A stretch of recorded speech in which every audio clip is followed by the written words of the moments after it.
வணக்கம் மக்களே, நான் உங்கள் மௌலி ஹாம்பர்நாதன் டொரண்டோவிலேருந்து சந்திக்கின்றேன். டொரண்டோ டவுன் டவுன் பார்த்தோம்னு சொன்னால் இன்றைய தினம் சூப்பரான ஒரு வெதர் வந்து கனடாவில் வந்து இருக்கிறது. ஜூலை மாதம் 8ஆம் தேதி சந்திக்கின்ற மக்களே, நிறைய விஷயங்களை வந்து உங்களோட பகிர்ந்து கொள்ள வேண்டும். நிறைய பேர் கேட்குறீங்க, எப்படி நீங்கள் கனடாவுக்கு போனீங்க, நாங்கள் இந்த காலத்தில் கனடாவுக்கு எப்படி வரலாம்னு சொல்லி எக்கச்சக்கமான மக்கள் கமெண்ட்ஸ் மூலமாகவும் சரி, அதே போல் எஸ்எம்எஸ் மூலமாகவும் சரி கேட்டுக்கொண்டு இருக்கிறீங்க. அப்படிப்பட்ட உங்களுக்காக தான் இந்த காணொலியை வந்து முழுமையாக பாருங்கள் மக்களே. அதுக்கு முதல் இதுவரை என்னுடைய சேனலில் யாராவது சப்ஸ்கிரைப் பண்ண இருந்தீங்கன்னு சொன்னால் இப்போ சப்ஸ்கிரைப் செய்து பக்கத்தில் இருக்க பெல் பட்டனையும் அப்படியே கிளிக் பண்ணி போட்டு காணொலியை முழுமையாக பாருங்கள். இப்போ வாங்க நாங்கள் வீடியோக்குள்ளே போகலாம். அப்படியே வாங்க மக்களே, நடந்து பேசிக்கிட்டு போகலாம். இப்போ நான் நிற்கிறேன் பிரம்னர் அண்ட் ஜோர்க் ஸ்ட்ரீட்டில் நிற்கிறேன் மக்களே. இந்த பக்கத்தில் போய் அப்படியே சிஎன்றவர் ஏரியா கிட்ட போய் அங்கே நின்று பேசலாம். பார்த்தீங்களா 4 கிலோமீட்டர் எப்படி இருக்குன்னு சொல்லி எல்லா மக்களும் அப்படியே காலையில் வேலைக்கு வலிக்கிட்டாங்க.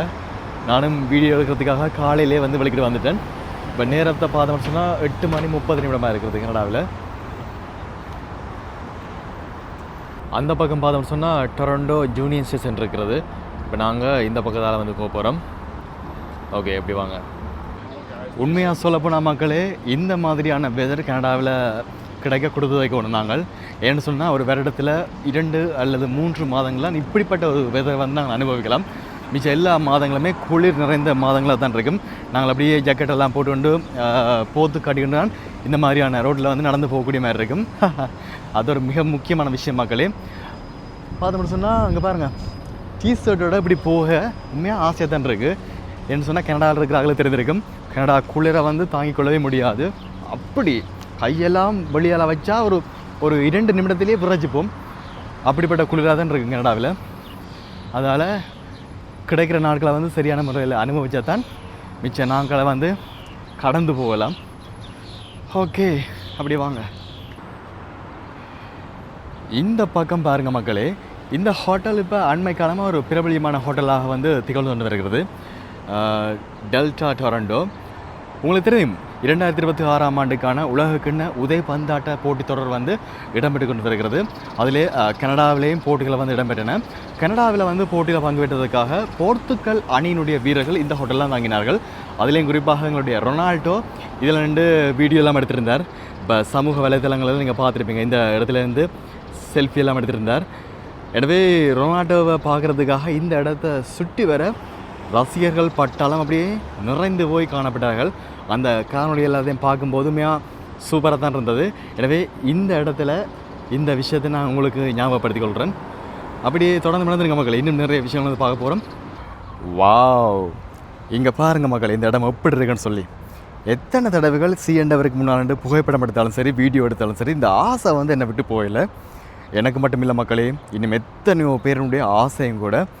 ஒன்றுக்கும் யோசிக்காங்க, நீங்களும் ஒரு நாள் இந்த இடத்துக்கு வருவீங்க. அதை நான் இந்த வீடியோ மூலமாக சொல்லிக்கொள்கிறேன்.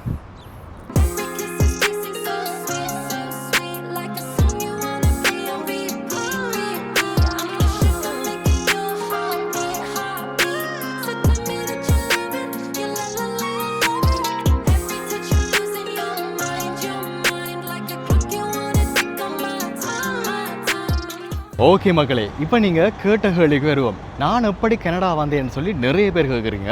பார்த்தோம்னு சொன்னால் 2016ஆம் ஆண்டு என்னுடைய உயர்தர பரீட்சையை 2வது தடவையாக பூர்த்தி செய்த பின்னர் கம்பஸ் அனுமதிக்காக காத்திருக்கிறேன். கம்பஸ் கிடைக்குமா கிடைக்காதுன்னு சொல்லி காத்துக்கொண்டுக்கின்ற அந்த நேரத்தில் 2017ஆம் ஆண்டு ஜனவரி மாதம் 17ஆம் தேதி உயர்தர பரீட்சை பெறுவரெல்லாம் வருகிறது. அந்த பெறுவற்றை பார்த்தா எனக்கு கம்பஸுக்கு போகக்கூடிய மாதிரியான பெறுவர் மக்களே சரியான சந்தோஷம். கம்பஸுக்கு போகிறேன், படிக்க போகிறேன்னு சொல்லி சந்தோஷமாக இருக்கிற அந்த நேரத்தில் அந்த ரிசர்ச்சினை அடிப்படையாக கொண்டு 2018ஆம் ஆண்டு வைகாசி மாதம் யாழ்ப்பாண பல்கலைக்கழகத்தில் கால்தடம் பதிக்கிறேன். கால்தடம் பதித்து படித்து கொண்டிருக்கின்ற ஒவ்வொரு காலப்பகுதியிலையும் ஒவ்வொரு புது பிரச்சனை வந்து ஏற்பட்டது மக்களே.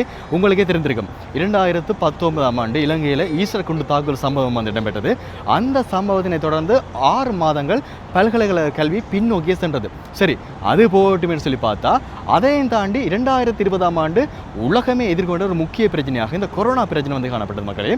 இந்த கொரோனா பிரச்சனைக்கு சிக்கி தவித்த நாங்கள் 2 வருடங்கள் எங்களுடைய பல்கலைக்கழக கல்வியை சூம் வழியினூடாக கெட்டலாக மாற்றி அதுக்கேற்ற மாதிரி நடந்து கொண்டு வந்தோம். சரி, அது போட்டுமேன்னு சொல்லி பார்த்தா இடையிடையே இந்த ஊழியர் சங்க போராட்டம், ஆசிரியர் சங்க போராட்டம்னு சொல்லி ஒரே போராட்டமாக எங்களுடைய பல்கலைக்கழக கல்வியை 2023ஆம் ஆண்டு பிப்ரவரி மாதத்துடன் நான் நிறைவு செய்தேன். அதை முடித்த பிறகு 2023 ஜூலை மாதம் அளவில் எனக்கு வந்து பட்டமளிப்பு விழா வந்து இடம்பெற்றது.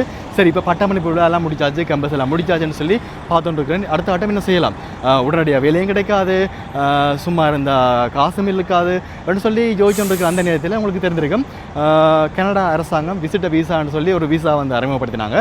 அந்த வீசாவுக்கு என்னுடைய வீட்டுக்கு பக்கத்தில் இருக்கக்கூடிய என்னுடைய நண்பர் விண்ணப்பித்திருந்தார். அவருக்கு விண்ணப்பித்து ஒரு 2 மாதத்தில் வீசா கிடைச்சிட்டுது. வீசா கிடைச்சிட்டு அவருக்குன்னு சொல்லி பார்த்தா எனக்கும் கனடாவில் சொந்தக்காரர் இருக்கிறாங்களே, நானும் ட்ரைவ் பண்ணி பார்க்கலாம்னு சொல்லி பார்த்தா சரி என்று போட்டு நான் கனடாவில் இருக்கிற என் சொந்தக்காரருக்கு கால் பண்ணினேன். இப்படி என்னுடைய நண்பர் வந்து வீசாவுக்கு விண்ணப்பித்தார், அவருக்கு வீசா வந்து கிடைச்சிட்டுது, அதுக்கேற்ற மாதிரி எனக்கும் ஏதாவது வழி செய்யலாம்னு சொல்லி அவங்கள கேட்க அவங்க சொன்னாங்க ஓகே செய்யலாம், என்னென்ன தேவைன்னு சொல்லி அனுப்பிவிட சொல்லி அவங்க சொன்னாங்க. நானும் என்னென்ன டாக்குமெண்ட்ஸ் எல்லாம் தேவைன்னு சொல்லி அங்கே கேட்டு இவங்கள்ட்ட சொல்லி இவங்களை அதை அங்கே அனுப்பி அந்த டாக்குமெண்ட்ஸ் அடிப்படையாக கொண்டு நான் வீசாவுக்கு விண்ணப்பித்து பார்த்தா வீசா கிடைக்குமா கிடைக்காதான்னு சொல்லி அதுவும் ஒரு யோசனை. சில பேருக்கு கிடைக்கும், சில பேருக்கு கிடைக்காது. அப்படிப்பட்ட நேரத்தில் 2023ஆம் ஆண்டு ஐப்பசி மாதம் அளவில் எங்களுடைய பல்கலைக்கழக மாணவர்களால் இணைந்து அப்படியே மலையை நோக்கி ஒரு ட்ரிப் ஒன்று வலிக்கிட்டு ஐப்பசி மாதம் 13ஆம் தேதி காலையில் மாத்தலை முத்துமரியம்மன் ஆலயத்தை வழிபட்டு மீண்டும் பஸ்ஸில் ஏறி அடுத்த இடத்துக்கு போய்கொண்டு கேட்க மக்களே ஒரு அழைப்பு ஒன்று வருகிறது. எனக்கு என்னடாப்பான்னு சொல்லி பார்த்தா, யார்கிட்ட அழைப்புன்னு சொல்லி பார்த்தா, நான் எங்கே வீசாவுக்கு விண்ணப்பித்தனோ அந்த இடத்துலேருந்து அழைப்பு கொண்டு வருகிறது. இப்படி நாங்கள் இந்த இடத்துல கதைக்கிறோம், நீங்கள் வீசாவுக்கு விண்ணப்பிச்சிங்களான்னு, எப்படி இருக்கிறீங்க, இந்த மாதிரி வீசா அப்படி என்ன நினைக்கிறீங்க சொல்லி கேட்டாங்க. நான் சொன்னேன் இந்த மாதிரி வீசா கிடைக்குமா கிடைக்கான்னு சொல்லி ஒரு யோசனை தான் இருக்குது சொல்லி அவங்க சொன்னாங்க ஒன்றுங்க யோசிக்காங்க மௌலிஷன், வாழ்த்துக்கள், உங்களுக்கு கனடா வீசா அப்ரூவல் ஆகிடுது என்று சொன்ன உடனே வா மக்களே சொல்ல வார்த்தையில் வேறு லெவல் சந்தோஷம், சொல்கிறதுக்கு வம்மையாக வார்த்தையில். உங்களுக்கே தெரியும், உங்களுக்கு இப்போ உடனடியாக கனடா வீசா கிடைச்சா இப்படி இருக்கும், அந்த மாதிரி தான் எனக்கும் சரியான சந்தோஷம் இருந்தது. யார்கிட்ட சொல்கிறது யார்கிட்ட சொல்லக்கூடாதுன்னு சொல்லி தெரியாமல் யோசிச்சுட்டு இருந்தேன். பஸ்ஸில் போய்கொண்டே இருக்கிறேன், சந்தோஷம் வேறு.